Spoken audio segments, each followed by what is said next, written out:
Morning Nagara Kurnool కార్యక్రమంలో election సందర్భంగా walkers అందరినీ కలిసి వారు ఓటు కాంగ్రెస్ పార్టీకి అనుకూలంగా వేయాలని అడగటానికి ఈ కార్యక్రమం తీసుకోవటం జరిగింది.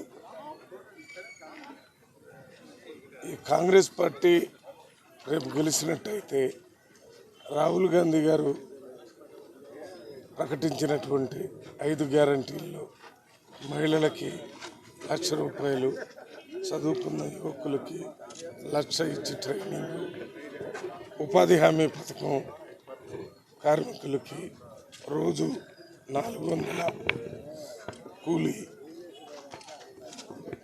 మళ్ళీ రైతులకి కనీస మద్దతు ధర ప్రకటించి పంట కొనటం, ఇవన్నీ కూడా ఇవాళ టార్గెటెడ్ పాపులేషన్ అన్నిటికీ కావలసిన పనులన్నీ రాహుల్ గాంధీ గారు ప్రకటించారు. ఇంతకుముందే 6 గ్యారంటీలు రేవంత్ రెడ్డి గారు కూడా ప్రకటించడం జరిగింది. రేవంత్ రెడ్డి ప్రకటించిన 6 గ్యారంటీలు, రాహుల్ గాంధీ ప్రకటించిన 5 గ్యారంటీలు, మొత్తం 11 గ్యారంటీలు మన ప్రజల దగ్గరికి నడిచి రావాలంటే ప్రజలంతా ఒకే ఒక్క పని చేయాలి.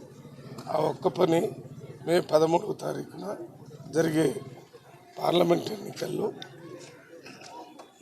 పోలింగ్ బూత్కి వెళ్ళి చేతి గుర్తు మీద ఓటేసి కాంగ్రెస్ పార్టీని గెలిపిస్తే రాష్ట్రంలో 6 గ్యారంటీలు, కేంద్రంలో 5 గ్యారంటీలు ప్రజలకు ఇంటికే వస్తాయని ప్రజలకు విజ్ఞప్తి చేస్తూ రేపు జరిగే ఎన్నికల్లో మీరంతా అన్ని వర్గాలు కాంగ్రెస్ పార్టీకి సపోర్ట్ చేసి కాంగ్రెస్ పార్టీ అభ్యర్థిగా మల్లు రవిని గెలిపించాలని విజ్ఞప్తి చేస్తున్నాం.